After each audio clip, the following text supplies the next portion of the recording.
Tonight, homeowners' heartache as a major Queensland building company goes bust. I'm devastated.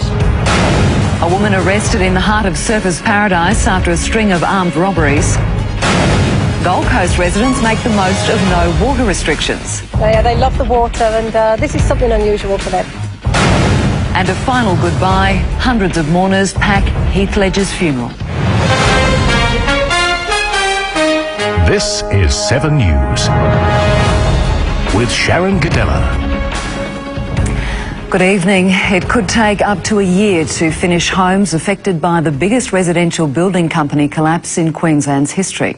Sunshine Coast-based Real Property Constructions has left 233 angry customers in limbo, and they're demanding answers. Lisa Hudson should have moved into her dream home before Christmas. 2 months later, construction is at a standstill. She's lost almost $50,000. I'm devastated. Lisa and her family are among 230 customers who've been left high and dry. I don't know how we're going to afford to keep paying the high rent that we are, plus the interest for the work that's already been done. Queensland's Building Services Authority has suspended the licence of Real Property Constructions after a year-long investigation. The company can't pay its debts and failed to provide a capital injection of $1 million yesterday. This company has rapidly grown, and they haven't been able to manage that growth. Subcontractors and suppliers have been forced to stop work on projects worth about $100 million between Hervey Bay and the Gold Coast. They owed a lot of people a lot of money. Just sort of, if you went and worked for them, they'd probably be a long time before you get paid. It was too much for one angry customer. She repeatedly drove her car into the firm's office. The Building Services Authority is trying to help with its home warranty insurance scheme. I'm not saying there's not going to be costs, but it will be very minimal. 87 customers have made deposits. These will be refunded. But it could be a year before homes are completed. The company's director, Dennis Musker, didn't return Channel 7's calls today and wasn't at his beachfront residence here in Warana. Mr Musker was banned from building for 5 years after the 2000 collapse of his former company, Denville Homes. It's expected he'll now be banned for life. He should just really be ashamed of himself, and what comes around goes around. Alicia Gates, 7 News. Police are searching for a North Queensland man after finding the body of his elderly mother beside a highway in Mareeba. Ida Wilson went missing during a nursing home day trip with her son Colin on Thursday. During the search this morning, the vehicle that these people were in was located in bushland off Davies Creek Road near Mareeba. It's believed Colin Wilson is still in the area. The grandmother was due to attend her 92nd birthday party yesterday. Gold Coast Police shut down a shopping centre and placed surf lifesavers on alert as they hunted an armed robber this afternoon. Officers arrested the woman in Surfers Paradise after she allegedly spent the morning robbing a string of stores. The alleged one-woman crime spree ended here at Centro Surfers Paradise shopping centre. Police had been hunting the accused robber for about 4 hours when the getaway vehicle was spotted in an underground car park. A pistol and knife were found inside. I was under the car park, just about to walk inside. Then she just took her top off for some known reason, which doesn't happen every day under the car park. It was quite exciting. Witnesses allege the 29-year-old woman then stole a bottle of water from a supermarket inside the centre. Security guards called police, who closed off all exits, even alerting lifesavers on nearby Surfers Paradise Beach. It appears that vanity was the bandits' undoing. It's alleged after a string of armed hold-ups in the morning, she was found at a salon. She was getting her hair done, mate. The woman is expected to be charged tonight after allegedly stealing cash and cigarettes from a tobacconist at Mudgeeraba and drugs from a chemist. She's also accused of robbing another chemist at Carrara, all in the space of an hour. Police are now hunting a male driver, still a bit surprised after their unusual hairdresser arrest. Well, you could be arrested anywhere, anytime if you committed a crime, so you shouldn't feel safe anywhere, should you? Kim Scubras, 7 News. Gold Coasters have enjoyed their first day without tough water restrictions in 4 years. Hoses and sprinklers were given a workout as residents made the most of a temporary reprieve. How long since we've seen this? wet and wild in your own backyard. This is the first time the Lockley kids from Mudgeeraba have ever been allowed to play under a sprinkler. And what a treat it was. They love the water, and this is something unusual for them. So they're making the most of it. Liam Gill jumped at the chance to start washing his dad's car again. Yep, and some pocket money. For others, it was about catching up on chores they'd been putting off, using water restrictions as an excuse. Residents are being encouraged to enjoy the break from tough level 6 restrictions. As long as everybody is a little bit cautious, I think they are. I think that everyone knows just how valuable water is. It's bittersweet for those in the Beenleigh area. They currently live in the Gold Coast Shire, so they can water for now. But come March 15, Gold Coast suburbs north of the Albert River will be amalgamated into Logan, which means residents will have to abide by their rules. Well, that comes in line with Brisbane, the centre of the universe, so what else do? We go along with it. The reprieve here on the Gold Coast may be short-lived. The Queensland Water Commission has promised level 6 restrictions will be reinstated as soon as the Hinds Dam stops overflowing. The Mayor is pushing to have the cut-off extended to when the dam reaches 95%. Let us get down so that we have got enough cushion there in case of a flood event. An announcement will be made next week about when restrictions will be eased for the rest of the southeast. On the Gold Coast, Summer Aratoon, 7 News. Big seas on the Gold Coast have created a surfing playground, but not for the inexperienced.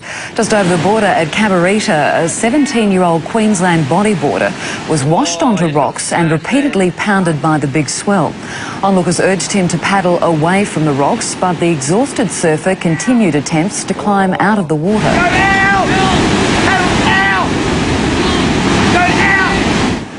He was eventually assisted by surf lifesavers before being taken to Tweed Hospital, suffering deep cuts and grazes. Residents across the Wide Bay and Burnett region are cleaning up after wild storms ripped through their neighbourhoods last night. Heavy rain and hail pounded the area early evening. A strong wind snapped trees and brought down power lines. Homes and cars in areas including Childers, Maryborough and Hervey Bay were damaged. Really, all hell broke loose. And I would estimate the winds to be 150 kilometres an hour. It was unbelievable. Locals say the violent storm cells only lasted about 10 minutes, but it'll take them weeks to tidy up the damage left behind. Heath Ledger has been cremated in Perth following a funeral service attended by hundreds of mourners. His 2-year-old daughter wasn't there, but her mother, Michelle Williams, joined other actors, sports stars and models in farewelling the 28-year-old. Police escorted Heath Ledger's immediate family to the memorial service in a fleet of black BMWs. The details of the funeral for the 28-year-old Perth actor had been a closely guarded secret until just hours earlier. A chapel at Penrose Ladies College was chosen. It's just a few kilometres from the Applecross home of Heath's mother. Michelle Williams, Heath's former partner and mother of his only child Matilda, emerged. She was clutching the arm of Heath's older sister Kate. There was no sign of 2-year-old Matilda. Heath's mother Sally, father Kim and their respective partners have been in the spotlight since Heath's death. It's a pretty sad time. We're finding it difficult to cope by ourselves, let alone cope with everybody around the world. Hundreds came to mourn, actors, politicians, sports stars. From friends whose only brush with celebrity was to know Heath Ledger, all the way up to the stars of Hollywood and the catwalk. Model Gemma Ward, rumoured to have been dating Heath Ledger. Kate Blanchett, Brian Brown and star of the Australian movie Kenny, Shane Jacobson. We do really appreciate the outpouring and the emotional support from all over the globe, which suffice to say, we're luckier than most families. Most families that are in our position, in our grieving position, don't receive that kind of support. So thank you all very much. Thank you. Heath Ledger died alone in his New York apartment. The medical examiner ruled his death an accident, and the service lasted about an hour and a half. Kate Blanchett spoke, so did Heath's sister Kate. There were musical and video tributes, including clips from some of Heath's movies. The immediate family left for a private burial service at Fremantle Cemetery. The funeral will be very, very private. There will only be 10 people there, which is my immediate family and nobody else. Jeff Parry, 7 News. News. Ahead in 7 News, a Brisbane man injured in a drive-by shooting. Banks put on notice to help unhappy customers. And Australia's whale video that's angered the Japanese.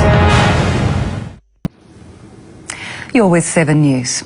A 21-year-old man has undergone surgery after a drive-by shooting on Brisbane's north side. The victim and a friend were walking along Elliott Street at Banyo around 9 p.m. when a car pulled up beside them.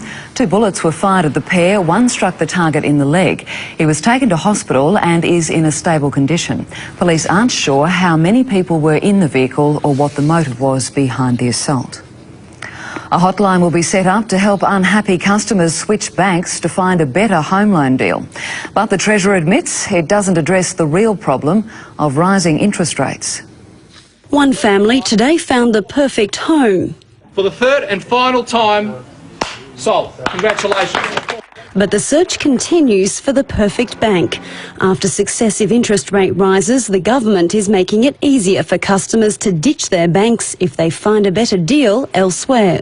Australian families told us they wanted less hassles if they were to switch their bank, and this package delivers less hassles. Under the government's plan, banks will be forced to give customers a list of all direct debits and credits to make it easier when they switch lenders. A consumer hotline will be set up to handle complaints, while the new website will offer advice on the costs and benefits of switching. There'll also be a review of all entry and exit fees. I think if you can have the option to switch banks, it'd be great, as long as you don't incur too many costs. The more information you have on hand, the more powerful your decision-making is. The Treasurer admits the measures won't solve the problem of rising interest rates, but says they will put the big banks on notice. The opposition says the government would be better off abolishing stamp duty. Let's see if they can get the states to hurry up and eliminate mortgage stamp duty quickly, because that will certainly reduce the cost of moving from one bank to another. Gemma Haynes, 7 News. Japan says it's angered by Australia's decision to release pictures of its whale hunt in the Southern Ocean. The images show a slaughtered minke whale and a calf being dragged onto a Japanese whaling ship. Japan will express its regret via a diplomatic channel as we hear from the report that they released photos of our whaling ship activity and a comment that did not sound calm. Environment Minister Peter Garrett said the pictures prove Japan's whale hunt is not scientific. British detectives have backed the Pakistan government's claim Benazir Bhutto was killed by a bomb explosion, not a bullet. Scotland Yard detectives say the former Prime Minister died from a head injury caused by the blast last December. Detectives also believe only one assassin carried out the attack. Bhutto's supporters have rejected the findings. People of Pakistan should know that who are the people behind this murder, this assassination. Many believe Bhutto was shot by a gunman before the explosion. Jennifer Hawkins is doing her bit to promote Australian designers on the international stage in New York. The former Miss Universe made an appearance at an exclusive party to celebrate the end of Fashion Week. They've always been out there, but I just think it's great that everyone knows about it now. We've got great talent in Australia. Myer will transform many of its stores into mini Manhattans. Hopefully the cowboy will be there. Saturday Sport now, and here's Pat. Thanks, Sharon. Hello, everyone. Coming up, Kari on the brink of another Ladies Masters title. Nathan Bracken torments the Sri Lankans. And the Raw continue to create history. Frank Farina's Queensland Raw have dodged elimination, sent arch-rival John Cosmina packing and created more history. Before a club record crowd at Suncorp, the Raw shoved Sydney out of the finals. Then Cosmina conceded Queensland can win the title. The Raw soaked up their success this morning. A massive thunderstorm had ground staff mopping up last night. Suncorp Stadium became a pool. The sudden death Sammy almost killed off. We could have a major problem here. But after waiting 45 minutes, 36,000 diehards had their patience rewarded. Reinaldo breaking Queensland's drought against Sydney. Great play by Ronaldo! What a goal! Oh, that's magnificent! Reinaldo's goal was, an all-time classic, to be honest. It was a great goal. I think I scored a beautiful goal, but I have to improve every day more. I hope next week I score one more. That will depend on how his injured leg recovers. He failed to finish after copping a stray Sydney knee, but Robbie Middleby's exit had a more profound effect. Oh, that's a professional foul, is it? It's red! Sydney are down to 10. Can't change it, can you? So I can't dwell on it too much. It wasn't the only controversial call. The Raw lucky this handball went unnoticed, while Sydney skipper Tony Popovich suggested Frank Farina's plea for more protection for his youngsters influenced this penalty. It ended Sydney's season. Surely Queensland now are through to the next phase. That phase, either Central Coast or bogey side Newcastle. I've always believed this team can go all the way. This is one step towards that. Rowan Welsh, 7 News. Nathan Bracken's career-best performance has vaulted Australia into the Tri-Series lead. Bracken snared 5 for 47 as the Aussies steamrolled home by 128 runs against Sri Lanka and Sydney overnight. A perfect warm-up for India at the MCG tomorrow. There's never much time to celebrate a win in the Tri-Series. The Australians have already moved on to Melbourne to resume their battle with India tomorrow. There is still room for improvement with us, which is good, which is healthy. For a while, Sri Lanka looked a chance to make 254th victory. The world's form batsman, Kumar Sangakkara, went after the world's form bowler. He smashed 4 boundaries off one lee over. It was there for a specky, wasn't it? And if there was any bloke going to pull it off, it was Andrew Simons. But Sangakkara was trapped by Bracken on 42. Brilliant bowling from Bracken. Sri Lanka crashed from there, losing their last 7 wickets for 51. Matthew Hayden's return to first slip helped. The fielding's quickly gone from sloppy to spectacular. Loses the bat in the air, ball hits the stumps. Ricky Ponting really tested his bad back and his head. That's how to make sure you hit the stumps. Bracken finished the 128-run victory with his 5th wicket. He is a hard man to please. It wasn't consistent, wasn't putting the ball where I wanted to as often as I wanted to. The only real cause for concern is the skipper's form with the bat. Not ideal, not in a great performance, but hopefully it'll come next week or on Sunday. Matt Carmichael, 7 News. Kari Webb has loomed menacingly in pursuit of a 7th Ladies Masters.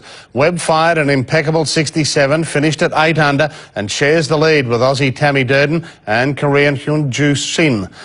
Queensland-based Durden put the perfect finish to her second round, a monster birdie to shoot 67 and set the early pace at 8 under, but Kari ominously started to move midway through her round. Her short game was dialed in. Whoa, I thought she might have made that one.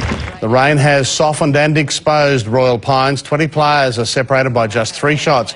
Tomorrow's final round will be a shootout. The Bullets have survived stage 1 of their demanding round 21 road trip, easily beating the Hawks in Wollongong overnight. Ebby Ra scored 33, but the Blaze just failed to subdue ladder leaders Sydney. The Bullets play the Crocs in Townsville tonight. And in Melbourne, an upset as the Group 1 racing season hits top gear. Maldivian was favourite in the Orr Stakes, but the galloper who dominated Caulfield Cup betting didn't figure. About to squeeze through. Nicanero going back to the insiders, diving through after Ruby Sen and Shenzig. They hit the line, nothing in it. Trainer Mick Price of Shenzig just edged the desperately unlucky Nicanero. That is our sport. Thank you, Paddy. And stay with us. After the break, we'll cross to supermodel Megan Gale at tonight's star-studded opening of the new David Jones store. And Talitha and Liz with the weather and beach report.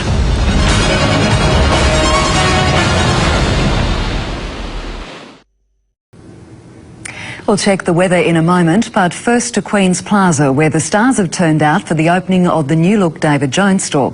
Talitha is there with supermodel Megan Gale. And Talitha, it sounds like a big night ahead. It's going to be huge, Sharyn. The red carpet will certainly get a good workout. Now, Megan, what can we expect here tonight? It's a very big party that David Jones have organised here for Brisbane. There'll be lots of guests arriving soon, around about 400. Wow. Lots of food and wine and champagne for them to feast on. I'll be hosting the evening, and we'll have awesome entertainment as well. We've got Delta Goodrum performing, and Australian DJ Paul Mack will be doing a set as well, and we've got the Queensland Orchestra in there, so it's going to be quite a big night. Huge night. On to the most important thing now. What are your impressions of the store? It really is stunning. This has been a project 5 years in the making, and I've seen department stores all around the world, and this is definitely at that level. There's concept stores and boutiques within David Jones with the Australian labels and also the international designers as well. So it's very well decked out. Fantastic. Well, thank you so much for joining us. Enjoy your night. Thank you. Thanks, Megan. Well, it's time to check the weather now, and it was another hot and mostly fine day today, though a few isolated storms sparked up over the Sunshine Coast this afternoon. Brisbane reached a top of 33 degrees. Currently, it's 27. Well, it was warm across the board today. The Gold Coast reached 32, it was 22 to 30 on the Sunshine Coast and 20 to 32 degrees out west. To the charts, and cloud across the Queensland northern tropics near an active monsoon is generating some fairly heavy showers and thunderstorms. Tomorrow, that surface trough across the central Queensland and far southern tropics should remain stationary, and that's going to lead to some further showers and storms. All around the nation tomorrow, and looking cool with a shower or two in Sydney, an early shower in Melbourne, fine and 32 degrees for Perth. To North Queensland, and it's looking fairly unsettled throughout, 32 degrees for Cairns and 28 for Mackay. In southern districts, a late shower expected for Rockhampton, a top of 31 degrees there, and 27 for Toowoomba. On the waters, and 15 to 20 knots southeasterly winds by tomorrow afternoon, seas to 1 metre. Well, tomorrow is looking fine apart from a possible brief shower about the River City. Brisbane heading for 29 degrees, and it looks like a perfect day to hit the beaches tomorrow. The southeast is looking mostly fine and warm, with only the chance of a brief shower on the coast. The Gold Coast is expecting 29 degrees. Well, that rain is set to make a comeback sometime this week. A few showers on Monday and Tuesday are set to increase to some rain by Wednesday, all before easing to showers on Thursday and Friday. Well, that's all from the David Jones opening for now. I'll see you tomorrow morning on Weekend Sunrise at the earlier time of 7:30. Here's Liz with the Beach Report. Light winds persisted here at Drambar this morning, and this summer has sure shaped up to be one of the better ones for surfers. We've had a regular run of swells since late December. The groundswell that's affected our beaches all week is on the decline, although a weaker pulse of southerly wind swell is expected to reach us tomorrow. Winds will remain light from the south early before an onshore sea breeze picks up later in the day. Snapper is becoming very crowded with preparations underway for the Quicksilver Pro. The crowds can often be more of a hazard than wave size, so if you're just starting out, steer clear. Sand erosion is head high along the more exposed beaches, and the ocean is still murky around river mouths. Sunshine is on the cards tomorrow and beaches will be busy. Conditions remain unstable with plenty of rips and gutters close to shore. Don't enter the water where there's no flags. And remember, all the latest coastal reports can be found on the net at coastwatch.com.au. Forecasters are expecting our swell window to stay very active through to late March, so surfers can hope for plenty more to come and beachgoers can enjoy the spectacle. Stay safe tomorrow and have a good one. Surf's definitely up. Thanks for that, Liz. And that's 7 News this Saturday. Before we go, if there's a story you think needs to be covered, send your email to 7news@7.com.au. I'll be back at 6 tomorrow night. From now, from all the team, have a great night.